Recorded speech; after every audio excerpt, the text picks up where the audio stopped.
영화를 통해 마음이 열리는 곳 뒷방 상영관입니다. 영화가 끝나면 우리는 뒷방에 모여 대화를 시작합니다. 나와 당신의 영화는 우리의 대화를 통해 새롭게 살아납니다. 영화를 통해 마음이 열리는 곳 비밀스러운 뒷방으로 여러분을 초대합니다. 와.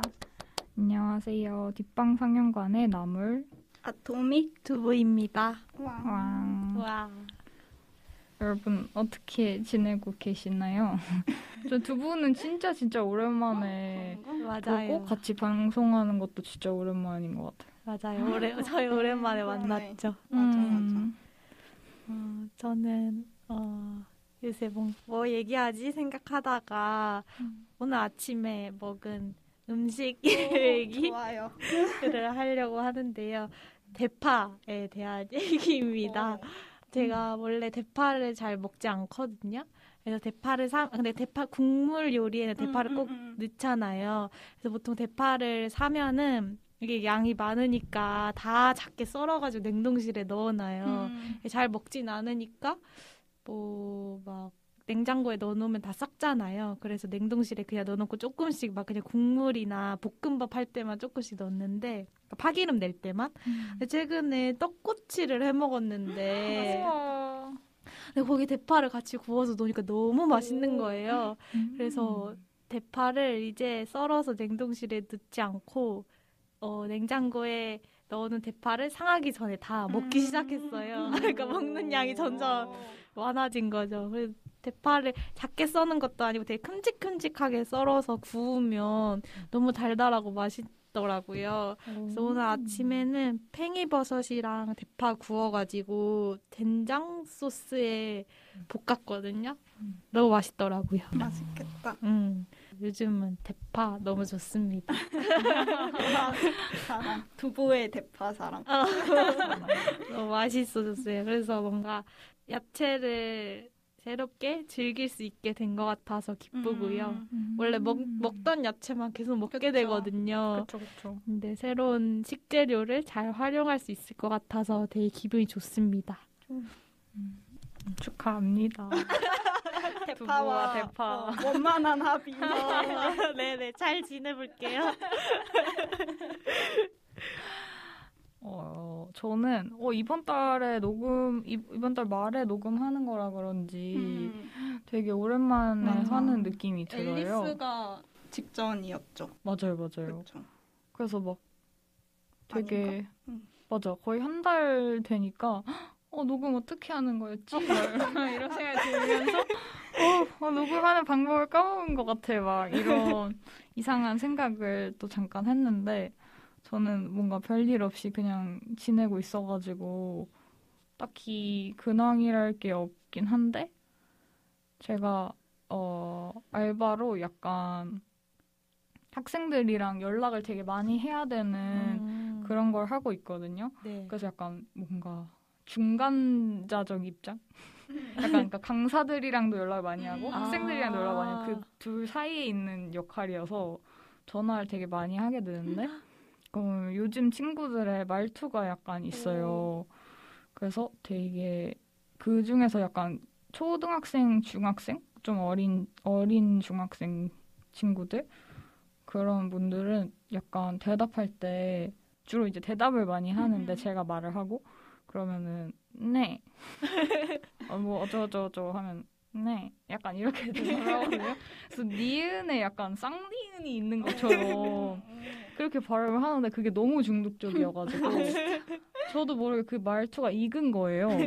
그래서 막 딴 데 가서 사람들이 말하는데 저도 모르게 네 이렇게 해가지고 사람들이 그 말투는 뭐냐고 뭐냐고 말해가지고 저도 너무 당황하고 막 어머 막 그 말투가 나왔다고 이러고 되게 어머 그게 옮는구나 이 생각을 했는데 너무 되게 웃기네요.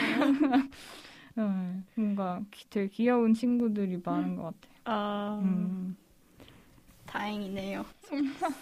전화라서 다행이네요. 전화로 해서 맞아, 그런 맞아. 것 같아요. 그럴 대면이 수 있지. 아니라. 근데 전화 그래도 많이 하면 기빨릴 것 맞아. 같아요. 기는 조금 빨리죠.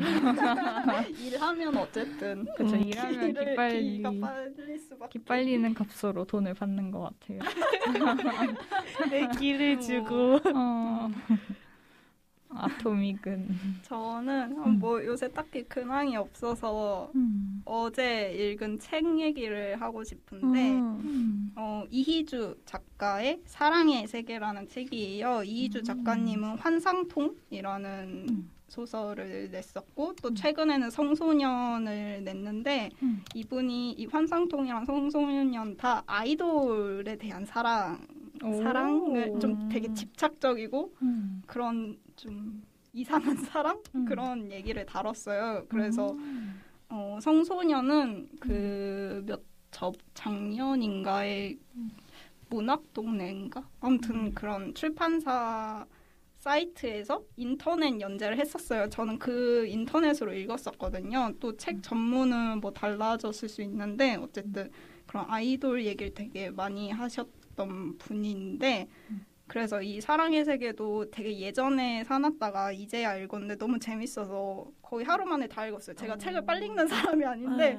진짜 책만 하루 종일 읽어서 다 읽었는데 이거는 아이돌을 딱 다룬 건 아닌데 되게 이분이 항상 엄청 날것의 감정을 되게 표현을 해요. 그래서 이걸 볼 때 되게 뭐 이렇게까지 막 하는 사람이 있다고 하면서도 나도 언젠가 그랬던 것 같기도 하고 좀 되게 음침한 느낌이 드는데 그 음침함이 뭔가 이걸 읽는 나 자체도 음침하게 느껴지는 좀 그래요. 저는 되게 재밌는 분이라고 생각을 하거든요. 그래서 되게 재밌게 읽었고 그래서 이 줄거리를 얘기하기엔 좀 스포가 될 것 같아서 그냥 맨 처음 페이지 한 두 문단 정도 되는 걸 읽어드릴까 해요. 왜냐면 사실 자려고 이 책을 밤에 딱 폈는데 첫 페이지고 너무 재밌는 거야. 첫 페이지가. 그래서 이거 더 읽어? 약간 이런 마음이 들어서 막 후루룩 읽었는데 그래서 첫 페이지만 간단하게 읽어드릴게요. 소설이에요? 네, 소설이에요. 내가 동경에 간 건 순전히 목란선녀의 예언 때문이었습니다. 그의 나는 26으로 돌아보면 어렸는데 스스로는 이미 늙었다고 생각하고 있었습니다. 너무 늦어 기회는 없고 한 번의 실수로 나락으로 떨어질까 봐 두려워했죠. 그래서 아무것도 하지 않은 채 시간만 보냈습니다. 그게 가장 확실한 추락인 걸 알면서도요. 대학을 나왔지만 그뿐이었습니다. 일도 하고 싶은 것도 없었지요. 보통은 자거나 잠이 오길 기다렸고 갑갑한 날엔 무작정 걸었습니다. 운동이 보람 있는 사람도 있다던데 딱히 그렇진 않더군요. 아마 죽을 만큼 열심히 하지 않아 그랬나 봐요. 뭔가 엄청 공감이 갔어요. 이번에도 재밌는데 하면서 되게 재밌게 읽었습니다. 뭔가 딱 처음 문단만 들었지만 되게 술술 일으킬 것 같은 그런 책이네요. 약간 뭐라 팬픽 같은 느낌도 있고 이분 그냥 문체라 해야 되나 그런 걸 보면은 조금 그런 느낌도 들면서 막 이 사람이 자기의 구체를 밝히지 않더라고요. 자기가 어떤 아이돌을 좋아했는지 뭐 제가 봤던 인터뷰 중엔 그랬어요. 예전 인터뷰에서. 그래서 되게 궁금해요. 이분은 어떤 덕질을 이런 소설을 쓰실까. 그래서 굉장히 저는 흥미가 많은 작가님입니다. 읽어보고 싶네요. 진짜 신기하다. 항상 뭔가 전 팬픽을 많이 읽진 않았는데 친구들이 가끔 보여주잖아요. 막 이거 명작이다. 막. 보여줘요? 막 저 중고등학교 때 항상 그런 친구들이 주변에 있었던 것 같아요.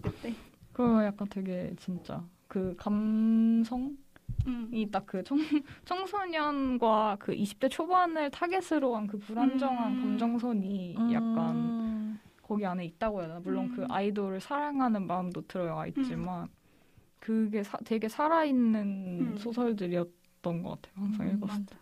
추천합니다. 좋아요. 그러면 저희 홍보 타임 잠깐 가져본 다음에 얘기 시작해 볼게요. 네. 저희 뒷방 상영관에는 아토믹 씨가 운영해 주시는 인스타그램이 있는데요. 인스타그램에 뒷방 상영관이라고 쳐주시면 되게 저희가 방송하는 영화에 대한 되게 다양한 게시물을 볼 수 있으니까 들어가 봐 주시고요. 여기 댓글도 달아주시면 저희가 기쁜 마음으로 읽고 있습니다. 그리고 익명으로 에스크도 달아주시면 좋은데요. 팟빵 공지사항이나 인스타 프로필을 통해서 그 링크로 들어가시면 남기실 수 있고요. 팟빵 댓글이나 인스타 DM, 메일도 다 환영하고 있으니까 많이 보내주세요. 그 최근에 6시 반에 클레오님께서 팟빵에 댓글을 2개나 올려주셨어요. 저희가 최근 댓글은 지금 방송 직전에 알아가지고 급하게 읽어봤는데 일단 5월 영화 정했는지 궁금하시대요. 그러면서 몇 가지 개봉 예정 영화들을 추천을 해주셨는데 홍상수 감독의 소설가의 영화, 그리고 하마구치 류스케 감독의 우연과 상상, 자크 오디아르 감독의 파리 13구, 로라 완델 감독의 플레이그라운드, 이렇게 좀 추천을 해주셨어요. 그래서 저희가 이번 주 주말에 이제 회의를 하기로 했는데 다들 우연과 상상을 궁금해하고 있긴 해요. 맞아요. 그래서 뭐 시간이 맞는다면 할 수도 있을 것 같고 플레이그라운드는 이게 전주 영화제에서 이번에 상영을 하거든요. 그래서 개봉을 하는지 몰랐는데 아무튼 저는 전주에서 봅니다. 근데 본 사람이 저밖에 없으면 방송을 못할 것 같고 어쨌든 이것도 되게 궁금해하고 있어요. 그 노랑하고도 이 목록에 대해서 얘기를 하면서 뭔가 홍상수 감독도 저희가 플립들 했었나? 그쵸, 옛날에 그쵸. 진짜 플립들 하고 했죠. 좀 홍상수 감독 한지 오래됐지 뭐 이런 얘기도 했었고 그리고 자크 오디아르 감독님 건 저는 많이 보지 못했는데 제가 그때 뭐 내 심장이 건너뛴 박동인가? 되게 그게 이 감독님 거구나. 생각보다 전 재밌게 봐가지고 그거 파리 13구도 되게 궁금해하고 있어요. 그것도 제가 좋아하는 배우가 나와가지고 노에미 멜라니 로랑? 노에미 로랑 항상 전 이게 헷갈려요. 아무튼 타협초 이제 나오셨던 저는 그 페이스가 분이죠. 엄청 좋아가지고 맞아. 엄청 궁금한 영화 중에 하나고. 그리고 이제 며칠 전에 또 남겨주신 댓글로는 저희가 저번 방송이 마스무라 야스조 감독의 아내는 고백한다였는데 이 영화를 작년에 영자원에서 해줬는데 그때 못 봐서 아쉬우시대요. 되게 뒷방에서 방송할 줄 알았으면 보는 거였다고 이렇게 감사한 말씀을.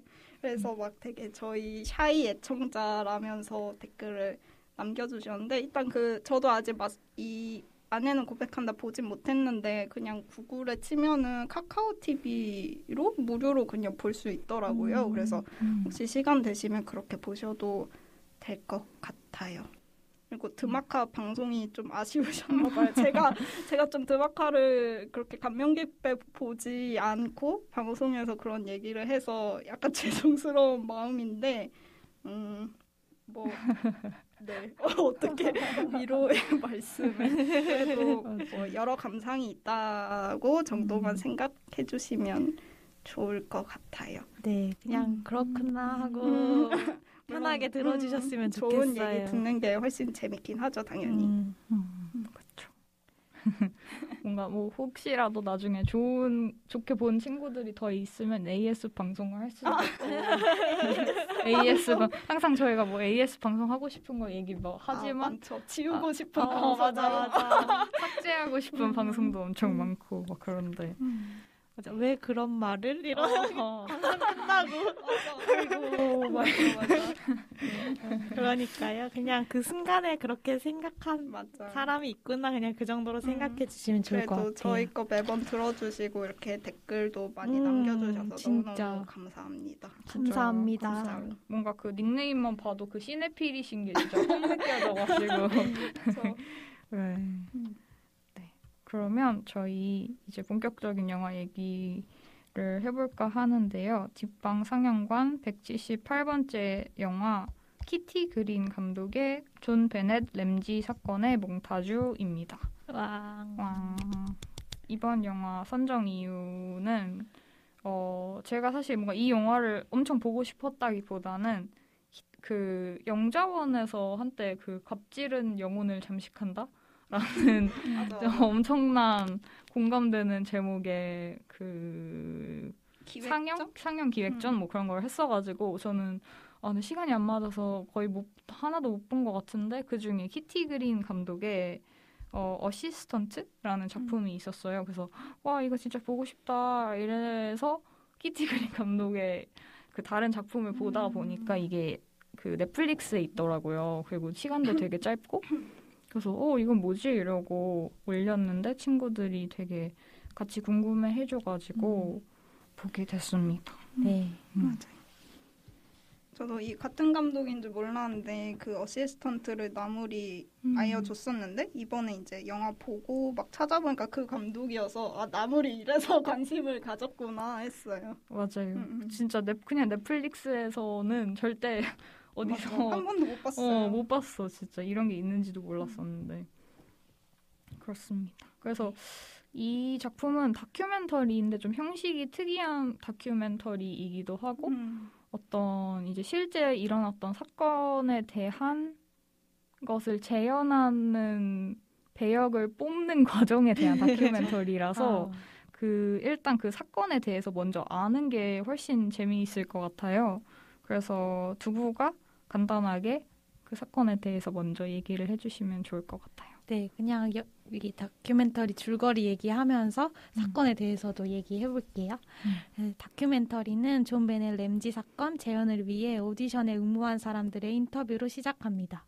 사람들은 사건을 둘러싼 소문들과 자신의 생각을 털어놓습니다. 사람들의 여러 이야기가 쌓여가고 그를 따라가다 보면 자연스레 사건의 형태가 잡힙니다. 존 베넷 램지 사건은 1996년 미국에서 일어난 어린이 살인 사건입니다.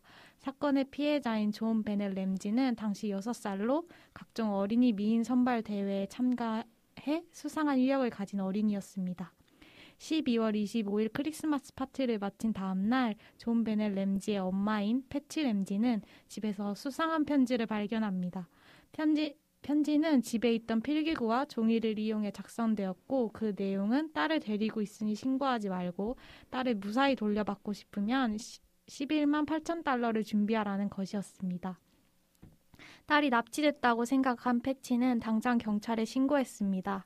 존 베넷 램지의 아빠인 존 램지는 집을 살펴보던 중 지하실 포도주 저장소에서 흰 담요에 쌓인 딸의 시신을 발견합니다.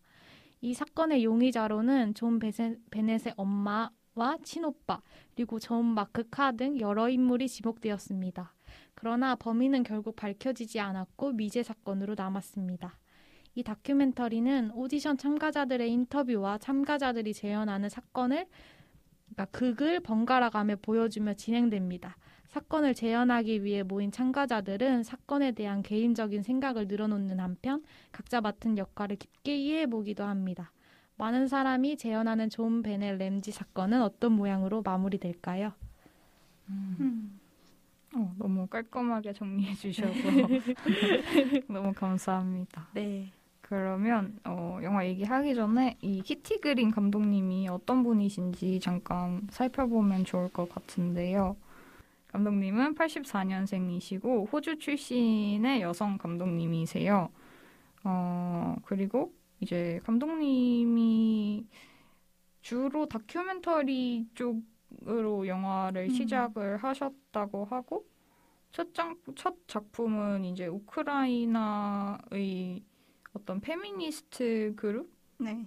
페멘이라는 그룹이 이제 뭔가 상의 탈의 시위를 하는 현장 같은 걸 다큐멘터리로 현장 촬영하시면서 다큐멘터리 작업을 좀 시작하셨다고 하는데 아토믹이 키티 그린 감독님 인터뷰도 좀 많이 읽어보고 해가지고 보니까 일단 감독님의 부모님 두 분 다 예술 쪽을 하시는 분이시래요. 그래서 굉장히 어릴 때부터 그런 뭐 전시회도 그냥 끌려다니면서 막 보고 그래서 그런 예술에 관심도 많고 기회가 많았는데 이제 어릴 때부터 그래서 비디오 카메라도 있었고 8살쯤에는 막 혼자서 바비 인형과 낚싯줄 갖고 혼자 비디오를 찍고 그랬대요.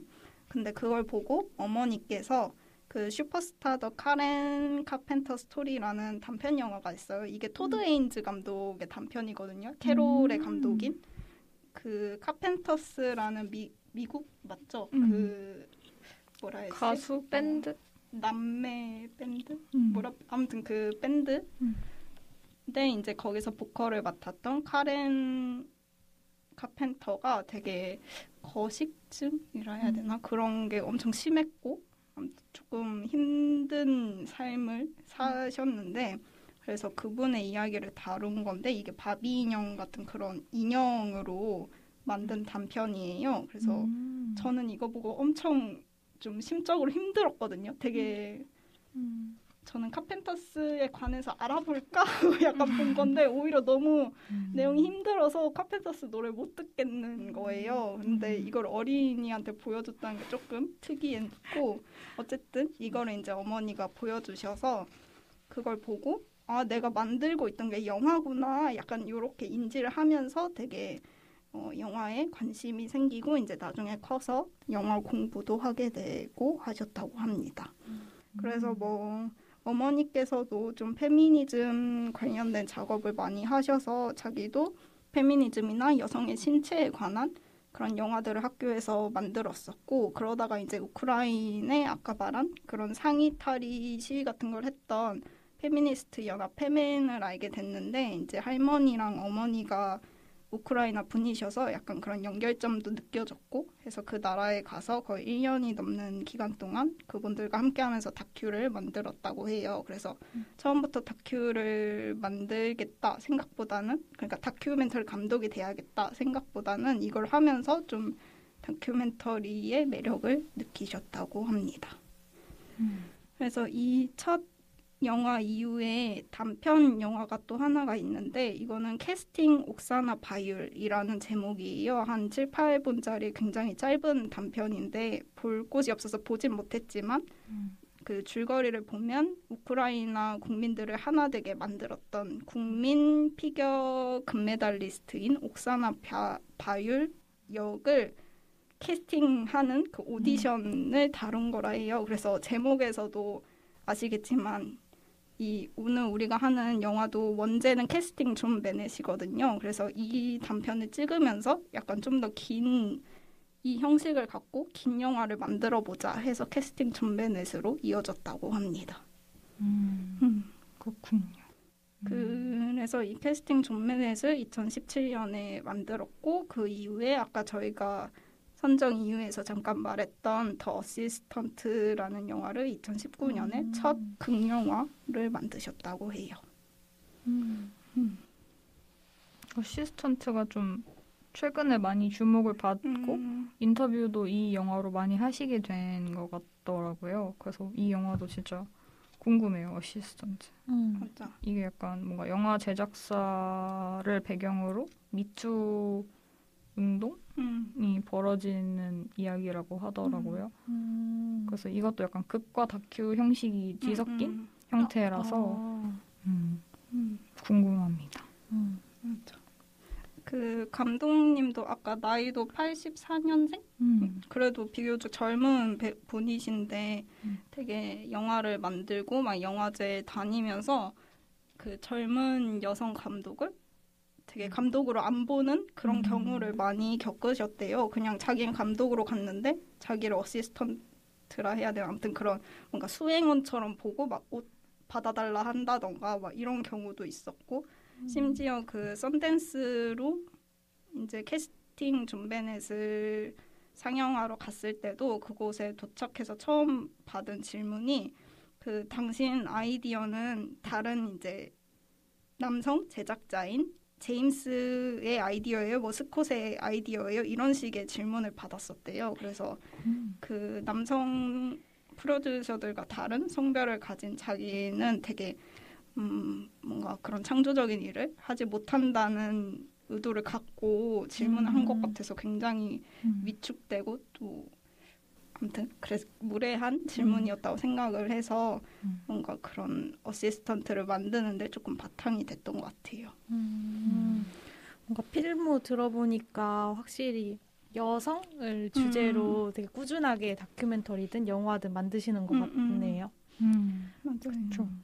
그리고 좀 다큐멘터리 작품을 했던 이유 중에 하나도 이제 보통의 극영화보다 좀 더 적은 인원의 스태프들과 일을 하는 게 약간 자기가 컨트롤할 수 있는 상황이어서 좋기도 하고 좀 젊은 여자 감독을 별로 탐탁치 않아 하는 그런 시선을 많이 느꼈어서 그래도 비교적 적은 인원이 좀 더 편하다고 생각을 해서 다큐멘터리를 한 것도 있다고 해요. 근데 또 그러면서도 다른 뭔가 남성 감독보다 무시받지 않기 위해서 되게 안 해도 될 것 같이 신경을 엄청 쓰셨다고 해요. 그래서 막 사운드나 렌즈 등 되게 기술적인 것도 막 따로 공부하시고 엄청 신경을 많이 쓰셨다고 해요. 그래서 뭔가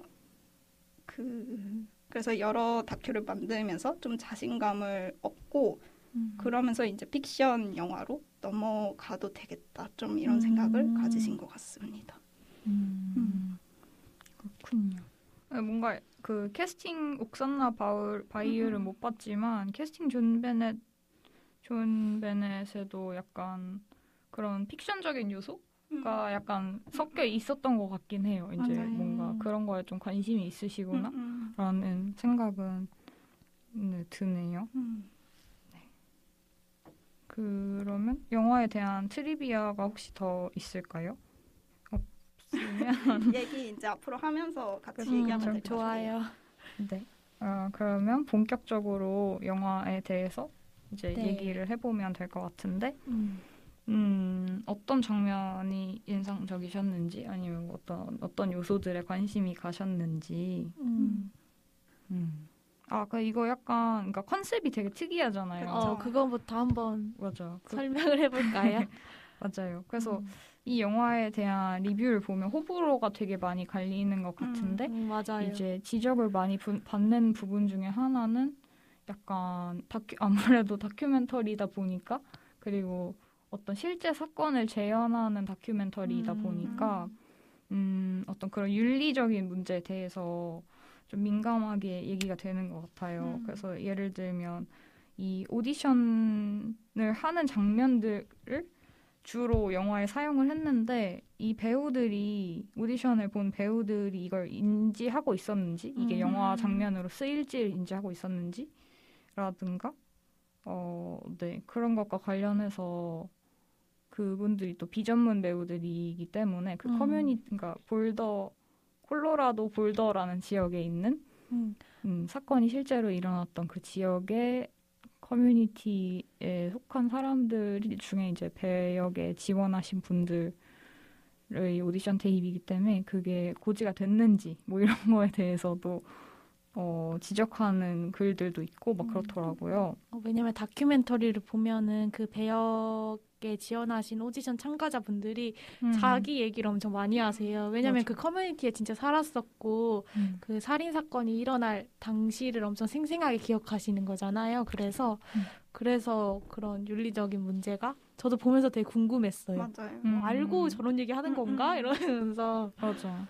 그래서 약간 뭐 그 사람들이 좀 바보처럼 연출이 된 건 아닌가 말해서 이제 그런 걸 알고 있었는지 뭐 그런 지적도 있고 그런데 감독의 인터뷰로는 이제 미리 사실은 오디션 보러 오신 분들에게 영화 컨셉에 대해 미리 소개를 한 15분 정도 짧게 했다고 하고 이런 컨셉에 동의하시는지를 다 물어보고 동의하시는 분들로 같이 했는데 다 동의를 하셨고 되게 흥미로워 하셨다고.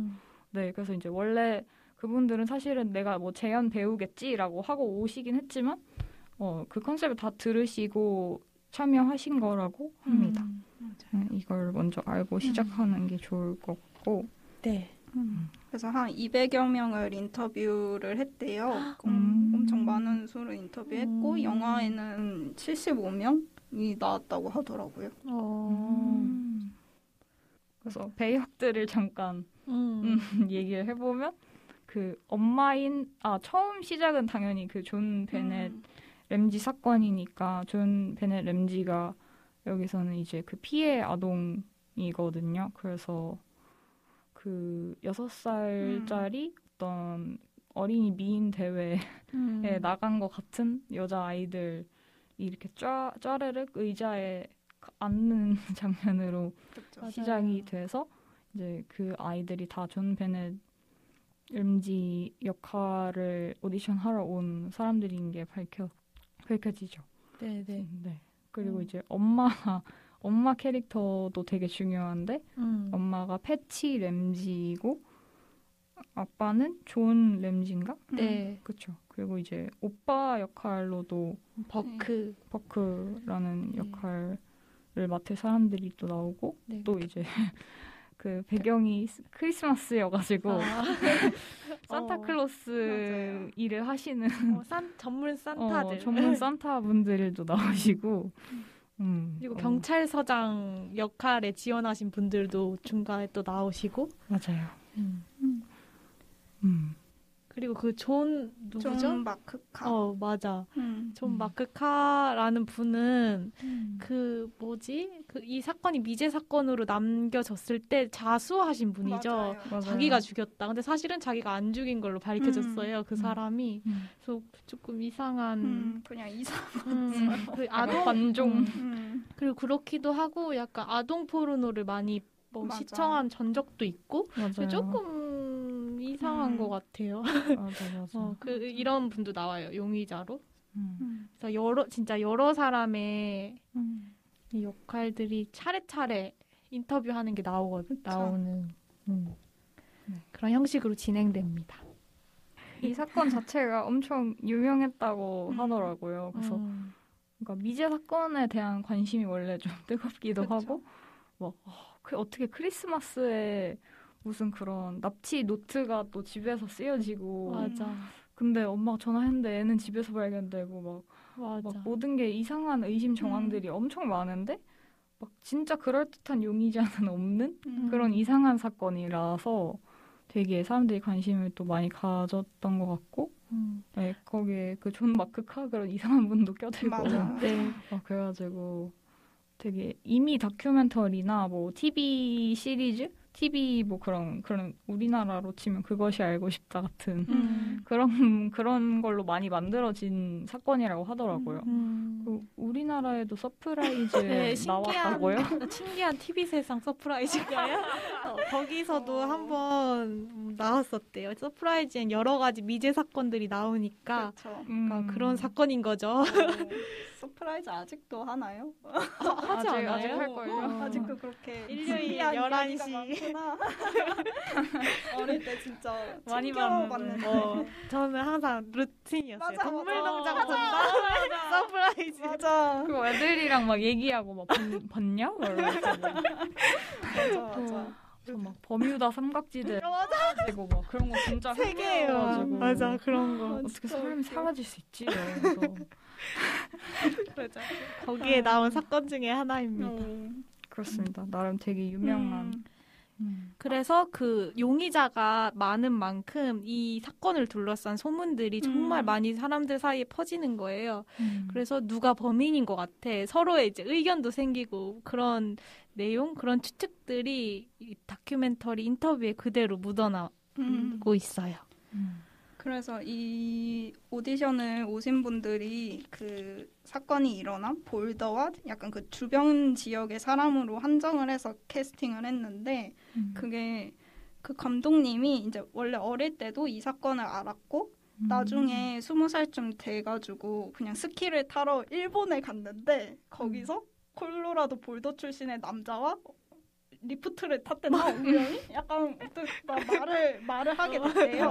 근데 이제 그분이 자기는 볼더에서 왔다 해서 존 베넷 램지 이렇게 하셨대요 감독님이. 그러니까 그 남자가 당신이 볼더에 관해서 아는 건 그거밖에 없냐 막 이런 얘기를 했고 그래서 그때 감독님이 생각했던 게 그 지역에 살았던 사람들은 다 좀 그 일에 대해서 각자만의 이론 같은 게 가정이 있겠다 좀 생각을 했었다고 해요.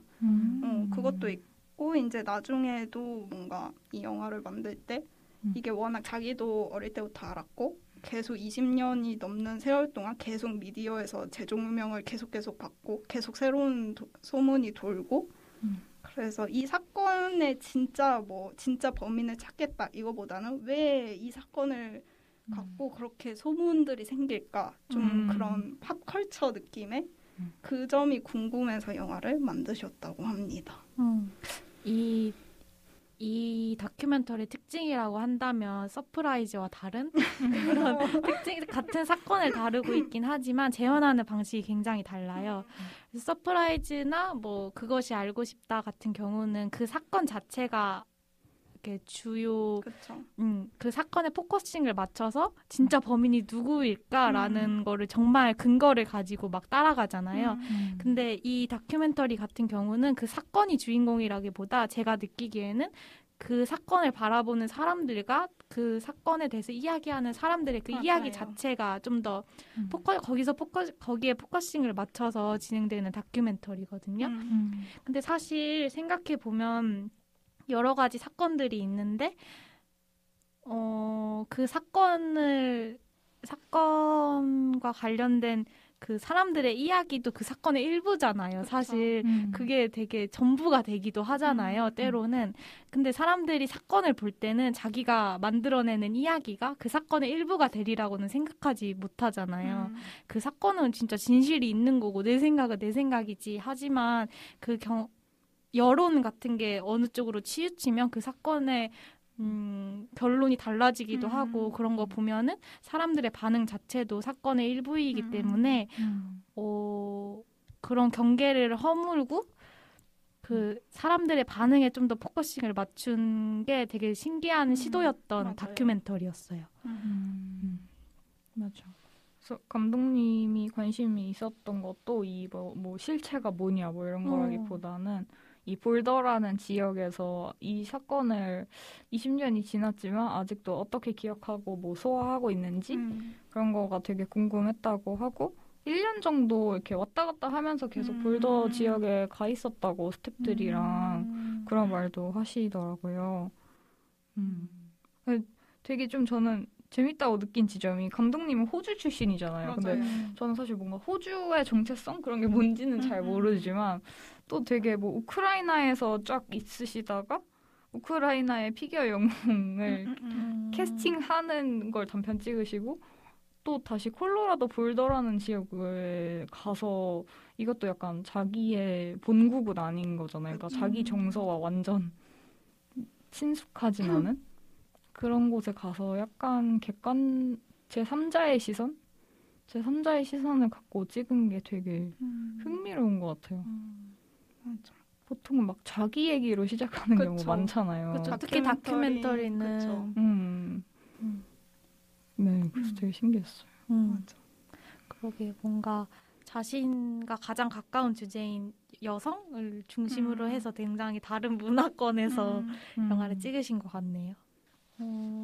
제가 인상 깊었던 건 이 다큐멘터리가 극과 인터뷰가 계속 번갈아 가면서 진행되잖아요. 그래서 그 형식 자체에서 느껴지는 바가 있었는데, 제가 다큐멘터리 초반에 봤을 때는 그 참가자들이 인터뷰하는 내용이랑 그 배역을 연기하는 모습이 무척 다르다고 느꼈거든요. 그러니까 연기를 할 때는 만약에 가령 그 패치 역을 연기를 한다고 하면은 사람들이 전부 다 자기 자식을 잃은 어머니의 슬픔에 포커싱을 맞춰가지고 막 연기를 하잖아요. 눈물을 흘리고 그러는데 막상 인터뷰 자리에서는 패치가 죽인 것 같아요. 뭐 이런 식으로 얘기를 하고 갑자기 막 거리를 두는 거예요. 그 사건이랑.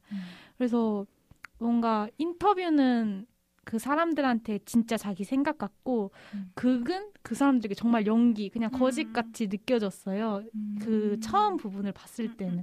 근데 약간 중반에 이르러서 다시 한번 인터뷰를 뭔가 다시 시작되는 중간에 다시 인터뷰를 한 것 같은데 그 극을 찍다가 근데 여기서는 좀 더 초반이랑 다르게 느껴진 게 그 인터뷰하는 내용이랑 극에 대한 그게 임하는 그 사람들의 감정이랑 약간 동기화된 것 같은? 그러니까 그게 구분되지 않는다는 느낌을 많이 받았거든요. 그래서 막 저는 그냥 혼자 생각하기로는 참가자들이 이미 그냥 이 엄마나 아빠에 대해서 충분히 많은 시간을 할애해서 생각해 봤을 거 아니에요. 이 역할을 연기하면서. 그래서 되게 다른 방식으로 이해하기 시작했다고 생각했어요.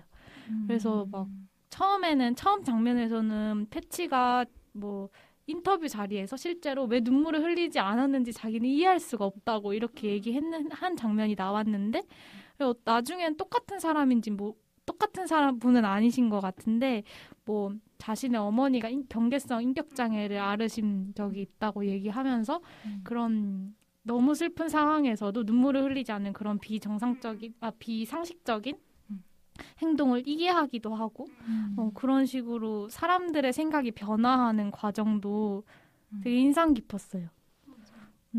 그래서 나중에는 이 사건을 납작하게 이해하는 게 아니라 좀 더 그러니까 사건이라기보다 그 사람 한 명 한 명 패치나 엄마 아빠들을 좀 더 풍성하게 이해하고 있는 것 같아서 그게 좀 흥미로웠고 근데 또 신기한 점은 근데 이 초반이랑 중반이랑 태도가 미묘하게 참가자들이 달라지긴 하지만 그 판단의 근거를 가지고 온 소스는 모두 그냥 자신의 경험이라는 게 또 신기했어요.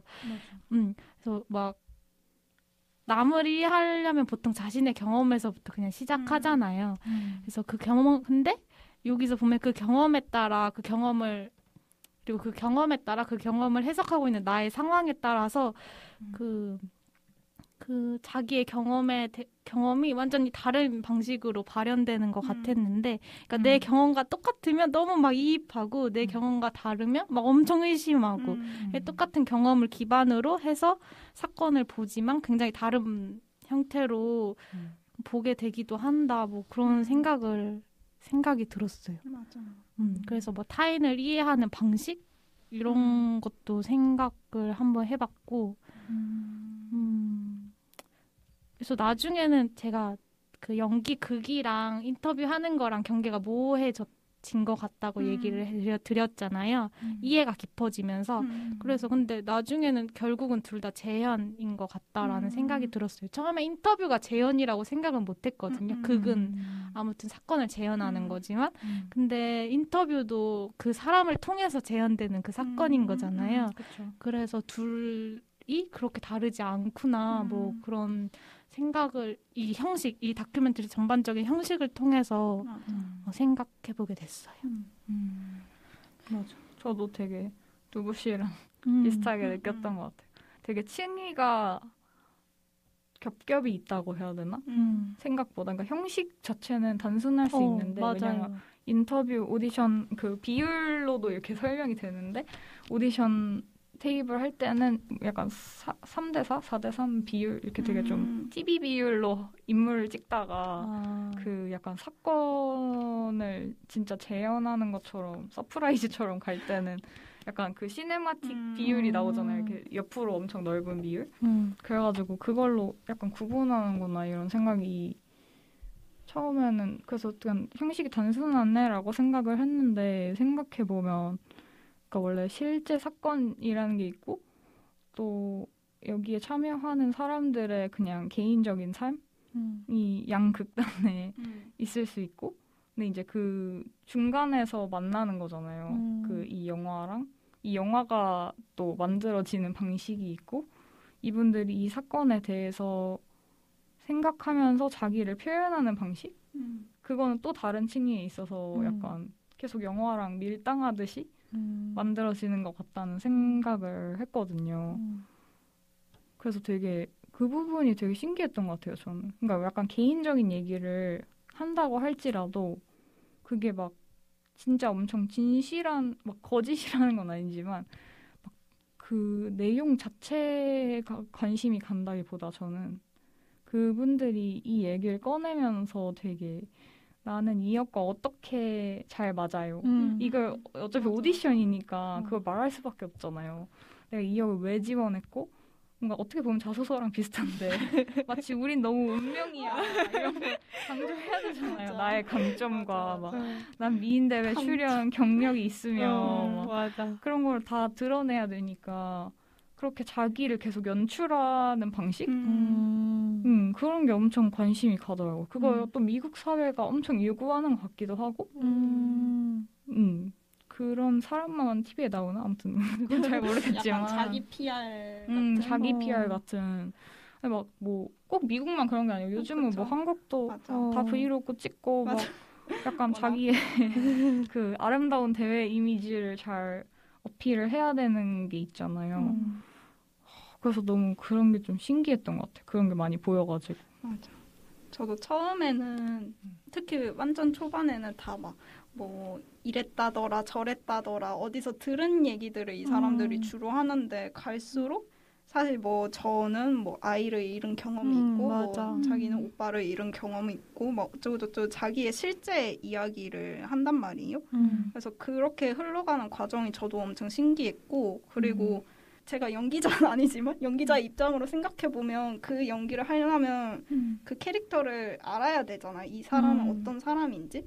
근데 이 사람들은 지금 실제 뭐 범인인지 아닌지 알 수가 없잖아요. 근데 그러면 자기만의 판단을 하기 위해서 근거가 필요하고 그 근거를 다 자기의 경험에서 맞아. 갖고 오고 특히 이제 그 실제 인물과 자신의 공통점을 막 찾으려 하고 이해해 보려고 한단 말이에요. 그래서 그 과정이 저도 엄청 신기했어요.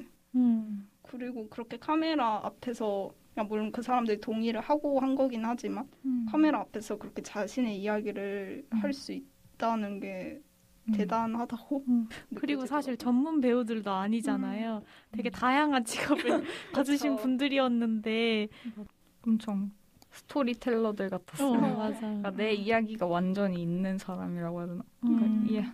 그런 것 같아요. 그러니까, 근데 그렇게 뭔가 편집을 하신 건지 진짜 아니면 후반부에는 인터뷰의 질이 조금 달라진 건지는 잘 모르겠지만 아무튼 근데 이 다큐멘터리 보면서도 내가 똑같은 경험을 여태까지 하고 살아왔지만 내 경험을 얼마나 들여다보느냐에 따라서 내가 보는 눈이 또 달라지잖아요. 그리고 이 사건과 나를 어느 정도로 연결시킬 것이냐는 시기에 따라서도 되게 다르잖아요. 맞아요. 그러니까 사건을 보는 눈은 계속해서 변화할 수 있는 것 같다고 다큐멘터리를 보면서 생각했어요. 맞아.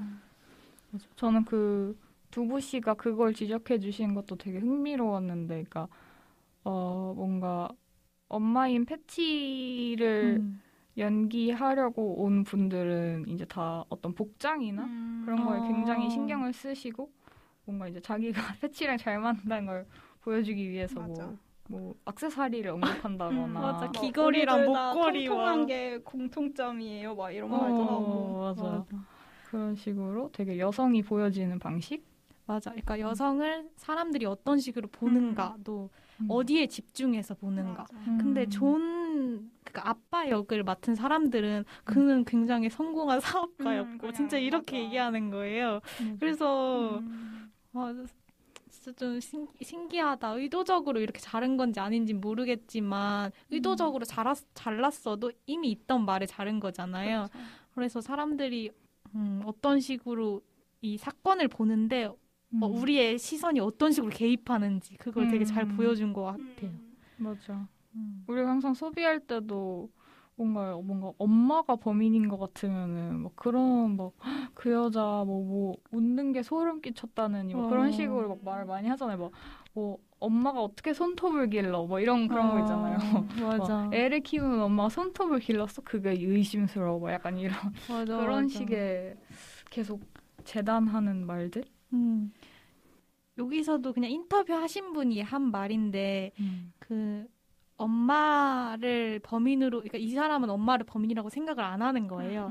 엄마를 뭐 범인으로 지적한 사람들의 말을 보면 여성, 뭐 애엄마 이런 틀에서 얘기하는 거다 이러면서 그리고 직접적으로 얘기도 해주시거든요.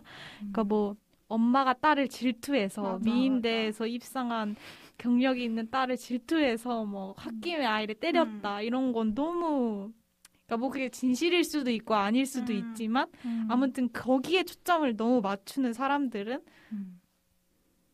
여성 혐오적인 시선이라고밖에 생각을 할 수가 없는 거죠. 이게 또 20년 전 사건이니까 그쵸. 그때 계속 기사가 생산되는 방식이 맞아. 자극적인. 그렇죠.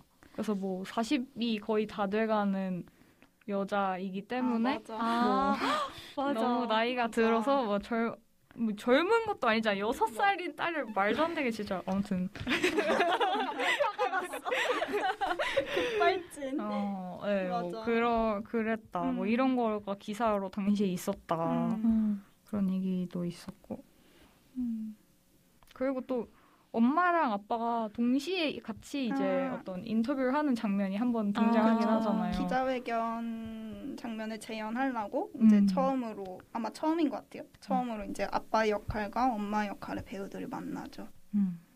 근데 이 장면 되게 좀 웃겼던 게 막 이제 만나서 뭐 그냥 안녕하세요 뭐 이름 정도 하고 그러는데 어떤 두 분이 처음에 그냥 뭐 안녕하세요 한 다음에 남자분이 일부러 뭐 대화를 안 걸려고 했다 이입하기 위해서 막 이러다가 갑자기 우리 페이스북 친구 아니에요? 제가 맞아요. 이제야 보네요. 막 이런 얘기하고 갑자기 그게 너무 웃겼어요. 약간 웃긴 포인트가 몇 개 있어요. 다큐멘터리에. 그걸 너무 웃겼어. 진짜 시트콤. 맞아. 거기. 둘이 그렇게 하기 전부터 약간 되게 몸의 표현이라 해야 되나? 바디랭귀지가 약간 이렇게 붙어 있는 거예요. 좀 다른 사람보다 가깝게. 맞아. 근데 그 둘이 하는 그 대화도 웃겼는데 그 전인가? 우리는 잠깐 합을 맞추는데도 이렇게 몸이 붙는데 그 부분은 너무 서로 떨어져 있었다 하면서 맞아. 연기를 하면서도 계속 생각을 하는 거예요. 그 사람들이 진짜 이랬을까? 이러면서. 맞아. 근데 또 연기를 하면서도 이해되는 부분도 생겨요. 막 그래서 그랬구나 이러면서 막 그래서 좀 이 극이라는 장치를 뭔가 사용한 게 되게 신기하게 느껴졌어요. 그런 부분들이 계속 보이면서. 맞아. 그리고 기자회견이면 어쨌든 여기 영화에서는 그 자료가 안 나오지만 어쨌든 그 사람들은 그런 자료를 뭐 당시에든 이걸 위해서는 봤을 거 아니에요. 근데 그걸 그대로 하지 않고 어떤 이제 두 분이 연기를 할 때 남자분은 그 사람들 이렇게 떨어져 있었지만 그래도 자기라면은 이렇게 약간 몸을 틀어서라도 있었을 것 같다. 막 이걸 틀까요? 하는데 여자분이 아니요 이랬는데 결국 이렇게 틀어서 연기를 해요. 자기 맘대로. 그래서 그걸 보고 어쨌든 이것도 이 사람들도 이거를 완전히 이거 똑같이 자기가 재현하기 위해서 온 게 아니라 자기 생각을 좀 표현하기 위해서 왔다는 그 느낌이 들더라고요. 맞아. 그래서 이 사건과 자신의 거리가 계속 멀어졌다 가까워졌다 멀어졌다 가까워졌다 하는 계속 그러는 것 같아요. 맞아. 근데 그게 가능한 게 그냥 캐스팅하는 거에서만 끝났으면 사실 이런 걸 발견하기가 힘들잖아요. 근데 진짜로 그걸 해봤기 때문에 이런 포인트들이 계속 잡히는 것 같아요. 맞아. 이런 식의 연기를 한다는 거 되게 재밌는 거였구나 이런 생각도 들고 진짜 이해하는 그게 완전히 달라질 것 같아요. 이해하는 폭이나 관점이 신기한 것 같아요. 저는 그 장면도 되게 인상적이었거든요. 그러니까 어머니가 자서전을 냈는지 뭘 냈는지 모르겠는데 책이 있었어요. 책이 나왔대요.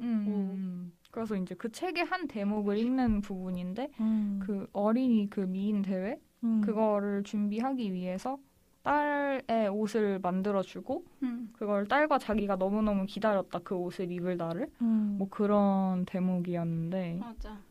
그걸 되게 막 이입해서 읽다가도 막 진짜 막 이렇게 나르시시스틱한 글쓰기가 있나 막 이런 분도 있고 맞아. 어떤 분은 자기가 뭐 미인 대회 몇 년도에 참가해봤기 때문에 사람들이 좀 이상해하긴 하지만 그래도 자기는 이해할 수 있는 부분도 있다 뭐 이런 식으로 얘기하기도 하고 맞아. 그렇게 이해가 달라지는 게 되게 신기한 것 같아요. 그러니까 뭔가 계속해서 그 소문은 사건과 관련된 것 같지만 사실 소문을 파헤쳐보면 그 소문을 만든 사람들과 더 관련이 있다는 생각이 들게 만드는 그런 것 같아요. 맞아. 그 책이 이 책인지는 모르겠는데 지금 찾아보니까 그냥 그 부모 둘이서 같이 책을 냈던 것 같네요. 진짜 도대체 어디까지 생산되는 거야? 그니까. 미국은 진짜 이거를 사골처럼 우리잖아요. 책 내고 막 뭐 내고 에세이집 내고 막. 와 진짜. 그래서 The Death of Innocence라는 제목으로 책을 냈었네요. 네. 이건 진짜 사업적인 것 같다. 그래도 잘 그렇죠. 모르겠습니다. 잘 모르겠는 게 판단하기가 어려워. 많습니다. 하고 싶은 말이 정말 많았을 수도 있고 맞아. 왜냐하면 그쵸. 유력한 용의자가 부모님으로 지목됐기 때문에 맞아요. 하고 싶은 일이 말이 많을 수밖에 없긴 하죠. 맞아. 근데 사건 초반에는 안 들어줬을 거잖아요. 왜냐면 부모님이 그러니까 사건의 가해자라는 건 너무 자극적이고 사람들이 어떤 관심을 끄는 그런 스토리잖아요. 그래서 다른 말을 잘 안 들어줬을 것 같기도 해요. 초반은 되게. 그래도 오빠가 용의자다라는 설이 또 있죠. 맞아요. 그래서 그 오빠가 예전 그 한 달 전 이제 피해자가 죽기 한 달 전쯤에 뭔가 약간 애를 때린 사건이 있었어가지고 약간 그런 성향이 폭력적인 성향이 있는 거 아니냐로부터 뭐 약간 우발적으로라도 때려서 뭐 피해자가 사망한 거 아니냐 뭐 이런 설도 있고 그래서 이제 또 오빠 역을 쫙 캐스팅하는 과정이 나오는데 재밌는 캐릭터들이 많이 나왔던 것 같아요. 그 맞아요. 오빠 역할 캐스팅할 때도. 근데 오빠 역할 뭔가 그 이름이 버크인데 그러니까 여기서 인터뷰를 한 거는 다른 사람들은 다 어른 참가자들인데 버크만 유일하게 거의 어린이 참가자들이거든요. 근데 그 인터뷰 내용을 보면 이 버크 역을 맡은 어린이들한테 사건에 대한 얘기를 안 한 거 아닐까라는 생각이 들긴 해요. 왜냐하면 자기 얘기만 하다 다 끝나거든요. 저는 여동생이 있는데 뭐 걔는 어떻고 이런 얘기만 하다 끝나는데 여기서 좀 찜찜한 장면이 나오는데 그 존 베넷 램지가 살인을 당했을 때 머리를 흉기로 맞은 흔적이 있다고 엄청 강하게. 근데 그걸 어린이가 때릴 수 있을까요? 어린이의 힘으로? 이렇게 어떤 어른이 말해요. 맞아요. 근데 그 다음 장면에 그 오빠 오디션 참가자로 나왔던 어떤 그 어린이들이 수박을 흉기로 이렇게 때리는 장면이 계속 나오거든요. 그 장면에 대해서 약간 찜찜했어요. 저도. 맞아. 저는 사실 이제 영화 초반에 보면서 너무 사람들이 되게 헛소문 같은 것만 가져와서 얘기를 하니까 그거부터 조금 좀 그랬거든요. 어쨌든 실제 사건이고 뭐 정말 범인이 가족 중에 있었을 수도 있고 뭐 아닐 수도 있는 사건이지만 누군가는 그 존 베넷 램지가 그 사망했기 때문에 엄청 슬펐고 힘들었을 거 아니에요. 근데 막 사람들은 아직 20년이 지나도록 계속 소문만 갖고 이렇게 얘기를 한다는 게 좀 별로다라고 생각을 하고 있었거든요. 근데 딱 그 수박 실험 장면 보자마자 이 영화는 왜 이 실제 사건을 갖고 이렇게까지 소비적인 연출을 하는 거지 좀 그런 마음이 들더라고요.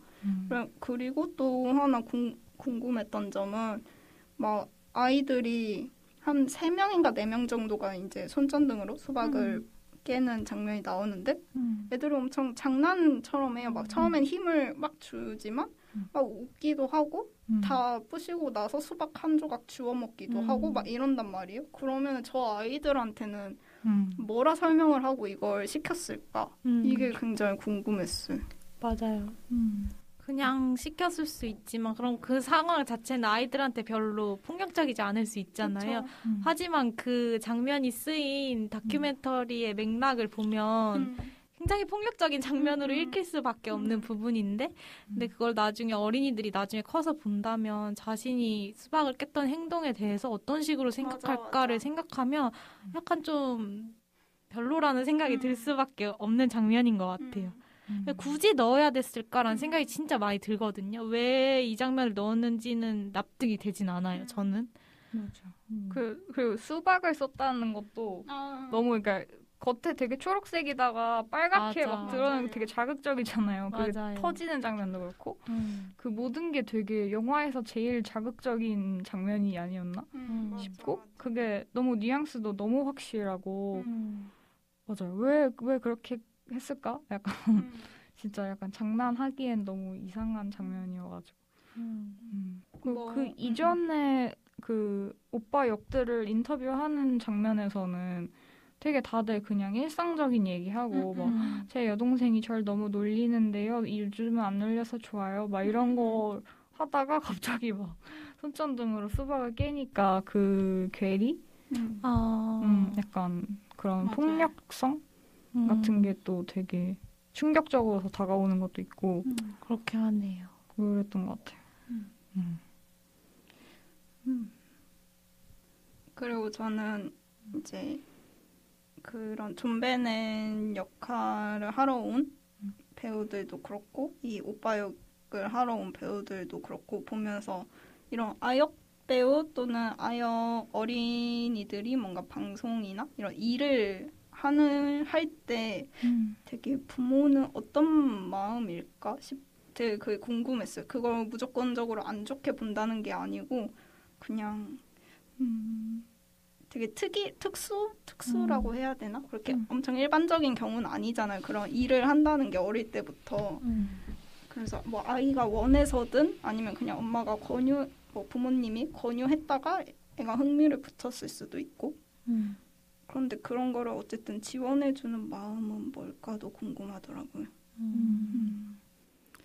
맞아요. 이 사건의 당사자인 존 베넷 램지도 그렇죠. 마찬가지죠. 그쵸. 이게 다큐멘터리 나온 어린이들이랑 마찬가지로. 물론 미국은 아동 노동법이 훨씬 이렇게 엄격하게 돼 있을 것 같긴 한데, 그쵸. 근데 영화 자체도 약간 그러니까 다른 엄마나 아빠 배역을 인터뷰할 때는 좀 더 그들 개인이 더 적극적으로 자기를 어필한다고 해야 되나? 난 이런 사람이야 이렇게 어떤 이미지를 계속 보여주려고 하는 모습이었는데 아이들 배역을 인터뷰할 때는 오히려 약간 그 애들이 어떤 경험을 했는지라고 해야 되나? 그러니까 어떤 배역을 맡으려고 했었고 뭐 그 과정에서 뭘 겪었고 그런 걸 오히려 더 물어보려고 하는 느낌이 저한테는 있었던 것 같아요. 그래서 뭐 9시간 동안 매트리스 모델로 맞아. 뭐 9시간 대기했는데 9분 동안 뛰고 끝났다. 내려왔다 막 이런 얘기하는데 너무 막 그런 얘기들도 많고 뭐 저는 뭐 여태까지 했던 건 다 떨어졌어요 뭐 이런 그런 얘기도 하고 그래가지고 좀 되게 어린이 배우와 성인 비전문 배우들 그 사람들 사이에 뭔가 인터뷰 질문이 달랐던 것 같아요 확실히. 다르긴 했는데 뭔가 어린이들한테는 할 수 없는 질문들도 있고 이 사건을 설명하기도 좀 그러니까 그랬을 것 같기도 한데 그럼 왜 굳이 어린이 배역들을 섭외했느냐라는 생각은 아직 잘 모르겠어요. 이유를 못 찾겠어요. 왜냐하면 동등하게 얘기할 수 없는 상황이고 어른 배우들과 근데 그냥 이 사건의 주요 용의자로 오빠가 있기 때문에 그냥 캐스팅을 넣은 건가? 아직 잘 모르겠어요. 그래서 이게 이 오빠 배역을 맡은 어린이들이 표현된 방식이 이 다큐멘터리에서 그냥 어린이이기 때문에 의도적으로 어떤 식으로 한 건지 아니면 어린이이기 때문에 한계가 있어서 이 정도밖에 못한 건지 그걸 잘 모르겠어요. 감독님의 의중을 잘 모르겠어요. 그 사실 사람들의 얘기를 듣는 게 좀 지루할 수도 있잖아요. 그래서 약간 포인트를 주려고 이렇게 조금씩 이렇게 뭔가 사람들의 관심을 끌만한 그런 요소들을 조금씩 넣은 것 같긴 한데 근데 그런 포인트들이 다 되게 어떤 그런 폭력이라거나 아니면 아니면 성 플러스 폭력 이런 것과 관련되어 있어가지고 좀 신경이 쓰였던 것 같아. 맞아. 뭔가 예를 들면 경찰 아저씨 배역을 로 하시러 오신 분들 중에 한 분이 되게 특이한 분이 있어요. 그래서 뭐 낮에는 그냥 순찰을 도시고 밤에는 무슨 작은 사업도 한다고 그랬고 밤에는 성교육을 한다고 했는데 그게 뭐 일반적으로 학교에서 막 성교육하고 이게 아니라 그냥 좀 되게 쾌락을 위한 맞아. 약간 어떻게 음지의 성교육. 좀 그런 거 어떤 방법으로 쾌락을 느낄 수 있으면 약간 이런 교육을 한다는 것 같았어요. 채찍을 갑자기 보여주고 어떻게 사용하는 줄 알고 막 돌리면서 막 보여주고 이래가지고 그런 게 담겨서 잠깐 헛웃음 맞아 헛웃음을 유발하기도 하고. 근데 이거 상관없는 얘기인데 제가 최근에 본 콘텐츠에서 우리나라의 성교육은 약간 성폭력 예방 교육이랑 똑같은데 외국의 성교육은 좀 더 성을 어떤 식으로 더 즐길 수 있고 주체적으로 자기가 어떤 식으로 뭔가 향유할 수 있는지에 초점이 그러니까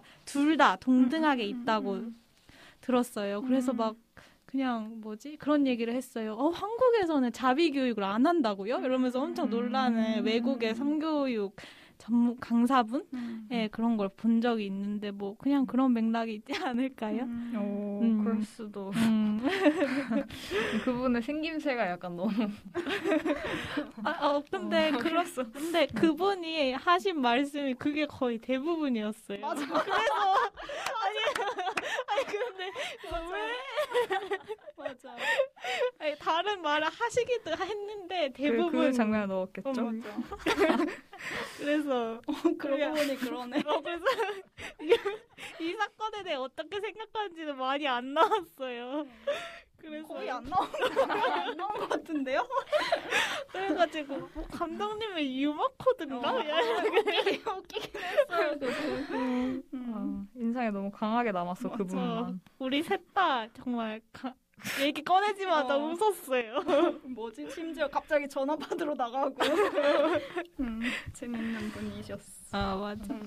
또 한 분 기억에 남는 게 저는 그 존 마크카라는 갑자기 자백을 했던 그 사람 역할을 맡은 배우 이름이 딕슨 화이트인가 아무튼 딕슨이었는데 그분이 너무 되게 너무 몰입을 하셨고 되게 으스스해요 분위기가. 그래서 보면서 저 사람이 진짜 범인 같은데 할 정도로 너무 분위기가 으스스해가지고 그분도 기억에 많이 남네요. 굉장히 몰입을 하시는 것 같고 조사도 많이 하시고 그분 몰입도가 남달랐어. 뭔가 그 뭐 존 마크카 그 사람은 이제 그 여기 그분이 말씀하시기로 원래 뭐 그런 무슨 13살 소녀와 결혼을 했었고 그게 뭐 당시에는 엘라바마 주에서 그게 심지어 합법이었기 때문에 결혼을 했었고 또 뭐 아동 포르노 같은 거를 좋아했고 또 태국에 있었는데 뭐 해외에서 그런 뭐라 하지? 소아성애적인 행동을 해서 막 경찰이 찾으려 했고 그렇게 잡혀왔고 근데 또 자기가 뭐 존 베넷을 죽였다느니 뭐 이런 얘기를 했지만 결국은 DNA 결과로 전혀 무죄 판정이 나서 풀려나? 그건 되게 그냥 이상한 사람인데 어쨌든 그 딕슨이라는 분이 정말 몰입을 굉장히 열심히 해서 좀 무서웠어요. 맞아. 그래서 그냥 그분 그러니까 이 이름이 뭐였죠? 존 마크카. 존 마크카 이분의 배역에 맞는 그 인터뷰 보면서는 그냥 존 베넷 램지 사건이 그러니까 이 어린이가 확실히 어떤 아동 포르노나 그런 성애적인 방식으로 소비가 많이 되어 왔었구나. 그냥 그걸 느낄 수 있었어요. 그럴 수밖에 없죠. 어린이 미인대라는 것 자체가 맞아. 사실 그 자체가. 화장도 엄청 보니까 맞아. 그 존 베넷 램지 역을 맡은 그 거기에 지원한 참가자들은 거의 화장하는 장면밖에 안 나와요. 그냥 화장 엄청 진하게 하고 맞아. 그런 맥락이 있었다는 거. 진짜 만약에 막 화장도 그냥 전혀 안 하고 뭐 그냥 뭐 어린이 모델 뽑는다 뭐 이런 식으로 해도 솔직히 그게 엄청 좋게 보이지 않을 수 있는데 심지어 어른처럼 막 완전 어른도 안 할 화장을 맞아. 하고 막 가발을 씌우고 정말 정말 무대 의상을 막 만들어서 입히고 한다는 게 왜 굳이 그걸 했지? 뭐 지금도 어디선가 할 수도 있겠죠. 근데 왜 그런 게 있었는지 전혀 이해가 안 돼요. 맞아. 그러니까 이 사건에는 이 사건만이 아니라 그러니까 이 피해자인 이 어린이를 바라보는 여러 시선들이 막 겹쳐져가지고 이 소문에 더 불을 지피고 더 가십거리로 만들고 맞아요. 그런 게 느껴졌어요. 맞아. 그리고 이 그 딕슨이라는 사람이 막 이 그 존 마크 카라는 사람한테 이입하기 위해서 막 그런 예전에 존 베넷의 뭐 영상도 봤고 뭐 그래서 만약 그 사람이 입장으로 본다면 그 여자는 정말 인형처럼 예쁘고 뭐 어쩌고 저쩌고 막 이런 얘기를 하잖아요. 근데 그게 20년이 지나서도 그 존 베넷의 영상이 있다는 게 저는 너무 소름 끼치는 거예요. 그리고 이제 막 다른 리뷰나 인터뷰 같은 거 막 영상에 리뷰나 인터뷰 글을 막 찾아 읽다가 그 글에 동영상이 첨부가 돼 있는 거예요. 그래서 일부러 안 봤어요. 좀 이거를 내가 보면 너무 기분이 안 좋을 것 같은 거예요. 그래서 근데 그걸 손쉽게 아직도 그냥 유튜브로 볼 수 있다는 게 되게 그쵸. 이상한 지점이더라고요. 그런 불편한 감정들을 여기저기서 많이 느낄 수 있는 다큐멘터리인 것 같아요. 그게 좋은 의미로든 나쁜 의미로든. 그 산타클로스가 하얀 장갑을 끼는 이유. 맞아. 손 나옵니다. 위치, 맞아요. 어디를 짚었는지 확실히 보이게 하려고 맞아. 화이트 하얀 장갑을 낀다고. 아니 그 산타 할아버지가 용의자로 나와서 막 인터뷰 하시는 것도 되게 웃겼어요. 그분들은 사건에 대해서 어떻게 얘기한다기보다 산타가 왜 범인이 아닌지에 대해서 열심히 항변하시고 진짜. 우리 산타는 전문적이고 전 선물을 주는 걸 좋아해요. 맞아, 우리 신혼조회도 다 받고 전문 산타 교육도 다 받고. 그래서 갑자기 너무 정말 산타처럼 생긴 할아버지들이 나와가지고 얘기를 막 하셨어. 그것도 근데 사실 재밌었어요. 맞아. 그러니까 막 다른 엄마나 아빠 역은 막 내가 아이가 있는 사람이라도 내가 엄마이기 때문에 막 이런 소리보다는 그냥 패치 램지란 사람을 생각하는 그런 느낌이었는데 그 산타들은 그 맞아. 당시에 용의자를 생각하는 게 아니라 산타라는 집단을 맞아. 우리 산타는 되게 그렇게 생각을 해서 그 지점이 맞아. 다른 사람들과 결이 약간 달라. 그리고 그게 직업이니까 또 맞아. 그럴 수도 있겠다. 사실 산타 분들은 엄청 유력한 용의자는 아니어서 안 넣어도 됐을 텐데 뭔가 재밌어서 넣은 거 아닐까요?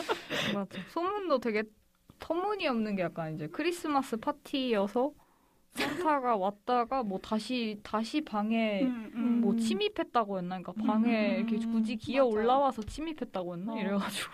근데 너무 무섭네요. 아니, 산타 할아버지가 선물을 안 주시고 그렇게 굴뚝을 타고 오셨단 말이야. 그래서 말도 안 되는. 그래서 항변하시는 게 아니 우리는 빨간 옷을 입고 있어서 길만 돌아다녀도 눈에 띄는데 집에 어떻게 가냐. 그냥 그 항변 자체가 웃겨. 맞아. 그래서 웃긴 부분도 있답니다.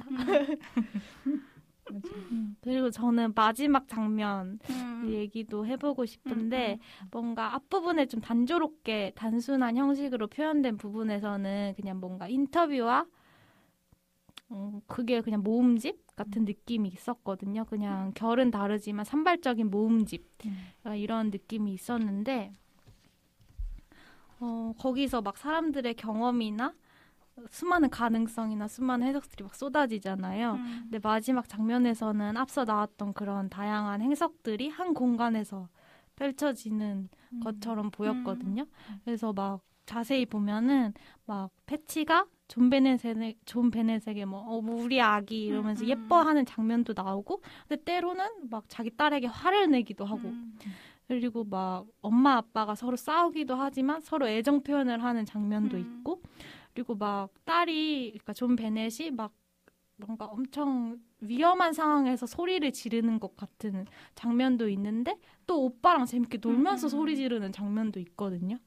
그러니까 이런 뭔가 동시다발적인 상황들이 막 겹쳐져서 막 나오는데 이런 연출이 그러니까 뭔가 이 이야기가 논리적으로 하나의 관점으로 그리고 하나의 종결을 향해서 그러니까 결론을 향해서 달려가는 게 아니라 그냥 다중적인 관점이 동시다발적으로 존재해서 이 감독님이 바라보는 진실의 모양은 이런 모양이다라고 말해주는 것 같은 장면이었어요.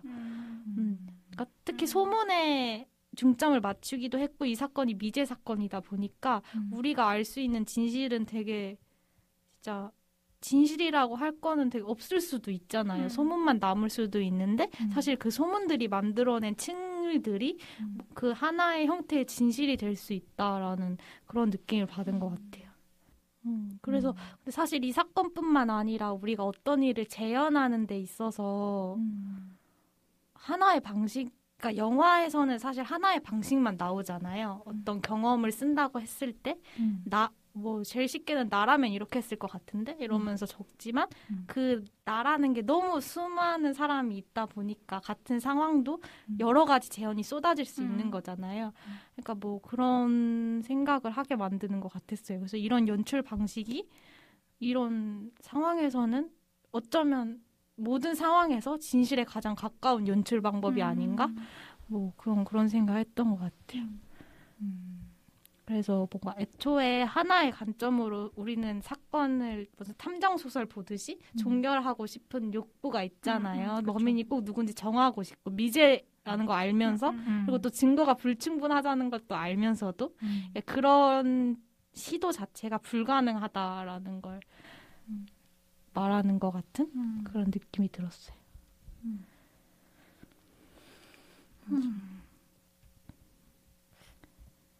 그 저는 이 영화를 보면서 되게 이게 아예 뭐 가상의 사건으로 이런 형식을 만들었거나 아니면 이런 다큐를 만드는 영화, 극영화로서 이런 다큐를 만드는 사람들의 이야기로 담았으면 어땠을까 싶은 생각이 들었어요. 왜냐면 그 아까 수박 실험도 그렇고 좀 이 사건은 어쨌든 소비적으로 썼다는 그 생각을 지울 수가 없고 물론 연출 방법이나 이런 게 저도 굉장히 흥미로웠다고 생각하지만 뭔가 감독님이 그런 이 실제 사건을 파헤친다기보다 정말 이런 소문을 정말 이야기하고 싶어서 만든 영화인 건 알겠는데 그냥 그 소비적이라는 생각을 좀 지울 수가 없어요. 맞아요. 보는 사람들도 사실 그래서 범인이 누군데? 라는 생각을 하게 만들 실제 사건이니까 아무래도 어떻게 보면 그런 소문에 이끌릴 수밖에 없는 포인트들이 있어서 우리가 그쵸. 자꾸 이끌리는 거잖아요. 그래서 그런 것들을 짚어내는 것이 오히려 또 소비적이라고 느껴질 수도 있고 그게 되게 좀 복잡한 것 맞아요. 같긴 해요. 그런 면에서. 맞아. 딱 잘라서 말하기가 어려운 그런 지점도 있고 정말 이런 지점도 있고 막 그래서 맞아. 근데 확실히 뭔가 한국 제목은 존 베넷 램지 사건의 몽타주. 그래서 이제 사건의 몽타주니까 뭔가 사건은 아니고 사건에 대한 몽타주인 거고 또 영화 원제도 캐스팅 존 베넷이니까 뭔가 이제 어떤 존 베넷이라는 어떤 상징이라 해야 되나? 이미 어떤 하나의 이미지처럼 아 맞아 그런 그 사건 있었지 막 약간 이렇게 굳어져 버린 어떤 거를 사람들이 자꾸 다시 끌어다 쓰려고 하는 욕망이라 해야 되나? 그런 느낌이긴 한 것 같아요. 또 그 앞에 약간 피겨스케이터? 무슨 우크라이나 국민 영웅이라는 맞아. 네, 그분에 대해서도 찍으셨다고 맞아. 해가지고 뭔가 그런 어떤 이미지로 굳어지는 여성이라 해야 되나? 그런 거에도 좀 관심이 있으신 것 같고 그렇게 이미지를 굳어주면 아무래도 맘대로 소비될 수밖에 없잖아요. 그러니까 그쵸.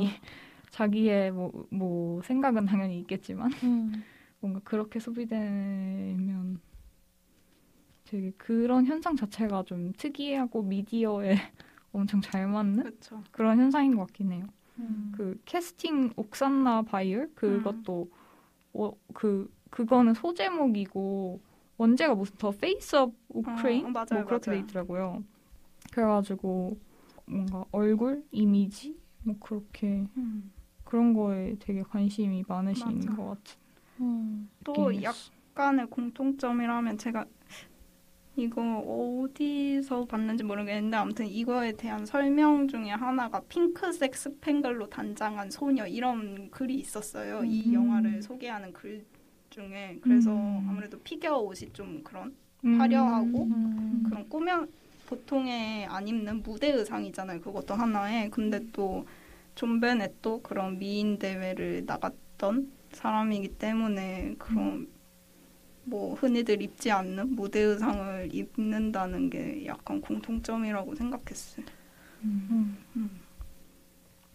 그래서 이제 그 방금 두부가 말했던 여러 명이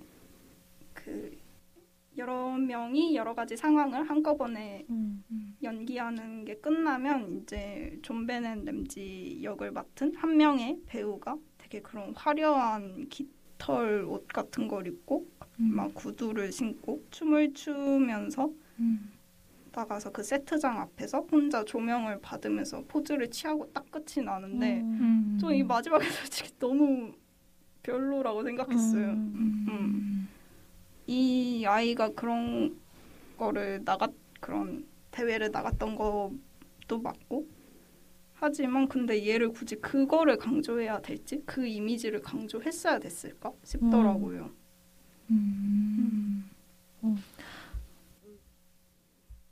저는 그냥 그 장면 보면서 그냥 존 베넷은 한 명이고 그 어린이가 겪은 일도 하나이잖아요. 여러 일을 겪은 게 아니잖아요. 그렇지만 그냥 무대 밑에서 존 베넷을 바라보는 사람들은 여러 명일 수밖에 없다. 그냥 그렇게 읽긴 했는데 뭐랄까 그러니까 저희가 이 다큐멘터리를 보면서 찜찜한 구석 있잖아요. 그쵸. 근데 그게 조금만 다르게 생각하면 의도적으로 그 부분을 찜찜하게 만든 것 같기도 하거든요. 근데 만약에 그렇다면 좀 더 확실하고 친절하게 만들었어야 된다고 생각하긴 해요. 왜냐하면 너무 트라우마를 일으킬 수 있을 만한 장면들과 재현이 많기 때문에 그걸 좀 더 잘 표현했어야 된다고 생각이 들어요. 저희의 막 생각도 막 여러 가지가 동시적으로 나니까. 그렇죠. 그게 되게 그러니까 이거 자체가 되게 양면적이기 때문에 맞아요.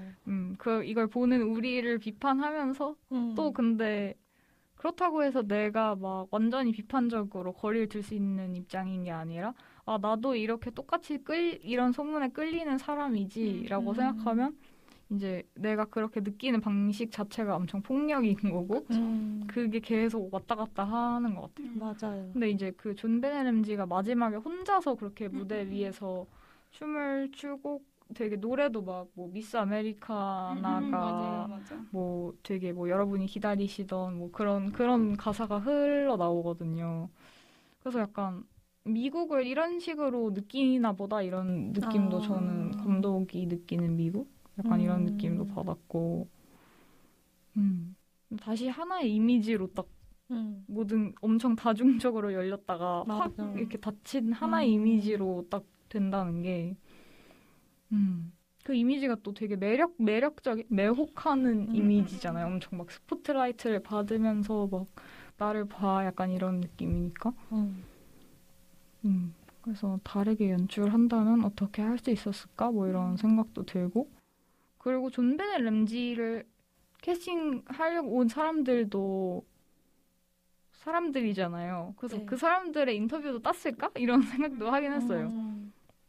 근데 다큐멘터리에서는 아예 안 나오죠. 맞아. 그냥 그 아이들은 정말 의자에 앉아 있거나 분장 받고 말이 없어. 피해자는 말이 없다. 뭔가 복잡한 생각이 많이 드는 것 같아요. 맞아. 이게 진짜 이게 여성인데다가 아동이고 막 그래서, 그리고 뭔가 아토믹 말대로 이게 꾸며진 상황이었으면 좀 더 확실하게 얘기했었을 것 같아요. 감독도 그렇고 저희도. 근데 실제 사건이니까 이걸 다루는 방식에 대한 고민이 진짜 많이 드는 것 같아요. 맞아요. 그쵸. 어떻게 보면 막 그런 다중적인 소문들의 세계를 유유히 이렇게 지나가는 맞아. 그런 걸로 보일 수도 있잖아요, 사실. 뭐.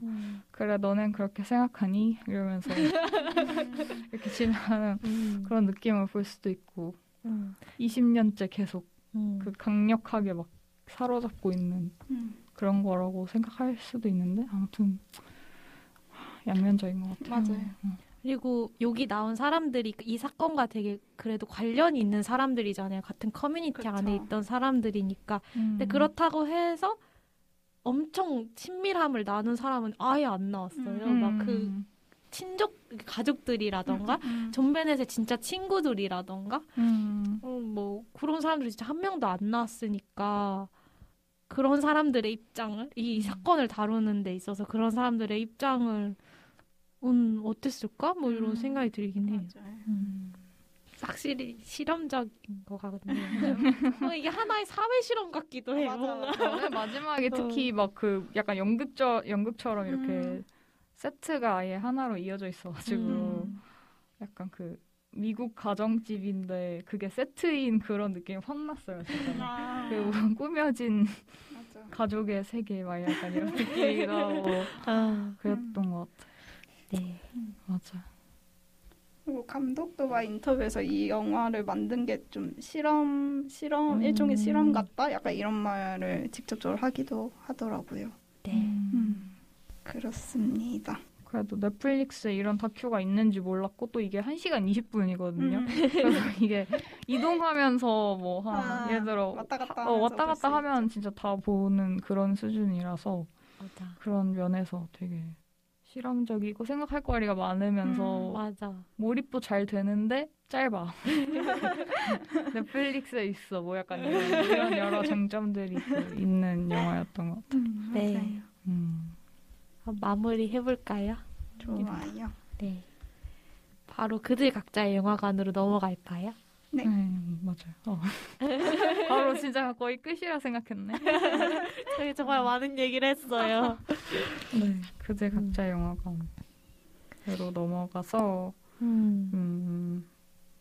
이 영화가 각자에게 어떤 의미였는지 간단히 말해볼까요? 저는 근데 이 영화 보고 나서 친구들은 어떻게 이 영화를 봤을까 진짜 궁금했거든요. 그래서 좋았던 영화였던 것 같아요. 그 점이 굉장히 좋았던 영화였던 것 같은데 제가 평소에도 뭔가 진실, 뭐 진심 이런 거에 대해서 생각을 많이 해요. 그게 저한테는 좀 소중한 가치가 있는 것이라고 생각하거든요. 근데 뭔가 그 진실이 있다고 믿는 것 자체에서 오류가 날 때가 있는 것 같아요. 그냥 뭐 하나가 진실이라고 말하는 순간에 사라지는 주변의 수많은 가능성들 이런 걸 생각하면 좀 답답해지거든요. 그래서 뭔가 그런 평소에 하던 그런 생각들을 꽤나 치열하게 해볼 수 있는 기회를 준 다큐멘터리였던 것 같아요. 그래서 뭐 물론 혼란스러운 기분도 지금 엄청 많이 드는데 근데 아무튼 이렇게 말할 수 있어서 되게 좋았던 것 같아요. 맞아. 저는 사실 이 영화를 이제 오늘 방송하기 조금 한 몇 주 전에 거의 우리 회의하고서 직후에 봤는데 사실 그때 딱 보고서는 되게 별로였어요. 그러니까 이 영화가 완전히 별로라기보다 이걸 본 저의 기분이 너무 찝찝하고 죄책감이 엄청 드는 거예요. 이걸 보고서. 왜냐면 그 수박 실험 같은 그런 것도 있지만 뭔가 그 사람들의 특히 그런 자기가 뭐 들었거나 자기 혼자 생각하는 소문들을 이야기하는 걸 들으면서 막 어떤 거는 막 뭐 저런 생각을 하기도 하지만 어떤 걸 보면서는 그럴 수도 있겠다 막 이렇게 동조를 하게 되는 경우도 있잖아요. 근데 그냥 그거 자체가 엄청 죄책감이 되게 드는 거예요. 이 영화를 보는데 그래서 사실 보고 나서 기분이 안 좋아서 별점 자체는 좀 낮게 줬거든요. 제가 그리고 이제 어제 다시 보고 이제 막 인터뷰를 많이 찾아봤는데 오히려 인터뷰 보고 훨씬 더 이 감독님이 어떤 거에 초점을 맞췄는지 이해가 되면서 뭐랄까 뭐 범죄 사건이 아니더라도 어떤 일에 대해서 소문이 무성한 일에 대해서 우리는 어떤 태도를 가져야 될까? 뭐 궁금한 게 나쁜 건 아닌데 정말 어떤 태도를 내가 가져야 될까 싶더라고요. 그래서 그건 아직도 고민을 해봐야겠지만 오늘 얘기하면서 좀 더 생각이 정리된 것 같긴 하고 그래서 아직 좀 이 영화에 대한 감정은 되게 복잡해요. 이게 막 완전 추천, 좋아, 나 이 영화 좋아 이런 느낌은 아니에요. 너무 제 감정이 찜찜해가지고. 근데 뭐랄까 저는 다큐멘터리 보면서 생각은 엄청 많았는데 내가 이 영화를 어떻게 그러니까 이 사건을 어떻게 또 내가 소비하고 있는지에 대한 인식이 전혀 없는 거예요. 방금 아통의 얘기 들으면서 왜 난 그런 생각 안 했지라고 생각했거든요. 그래서 평소에도 일어나? 그러니까 이 다큐멘터리 자체도 또 하나의 사건이라고 볼 수 있잖아요. 그래서 그걸 인식하는 거에 대해서 다시 한번 생각해보게 되네요. 계속 불어나고 있어요. 뭔가 이 사건 그걸 지켜보는 나 계속 막 또 그걸 지켜보는 이제 청취자분이 댓글 하나 남기면 또 생각 그런 게 되는 거죠. 뭐 모든 영화나 이야기가 다 그렇긴 하지만 또 이게 실제 사건을 어쨌든 다뤘다는 게 맞아 큰 거 같아. 좀 더 고민 막 섣불리 내 의견은 이래라고 말하기가 엄청 어려워요. 맞아. 저는 뭔가 약간 이 영화 자체도 진실을 쫓는 막 그런 형태가 아닌 만큼 보는 방식도 당연히 다양할 수 있다고 생각하고 그게 막 이 방식이 옳은가 아닌가의 싸움이라기보다는 내가 왜 이렇게 봤지? 라고 해야 되나? 그러니까 왜 이 점에 관심이 갔지? 이런 거를 보면 더 재미있을 수 있고 약간 이렇게 혼란이 조금 해결돼야 된다고 해야 되나? 그렇다고 저는 개인적으로 느끼거든요. 그러니까 뭐 그런 예를 들면 수박 실험에서 난 너무 불편했어 이러면 나는 왜 이렇게 수박 실험 불편하지? 막 그런 식으로 생각하는 게 오히려 재미있는 포인트일 수 있지 않을까라는 생각도 들고. 그쵸. 그러게요. 사실 다큐멘터리 속의 인물들을 보면 그게 좀 빤히 보이잖아요. 저 사람이 저렇게 말하는 이유는 저 사람과의 경험과 관련이 있는데 우리는 평소에 내 경험과 이어서 생각해볼 생각을 잘 못하니까.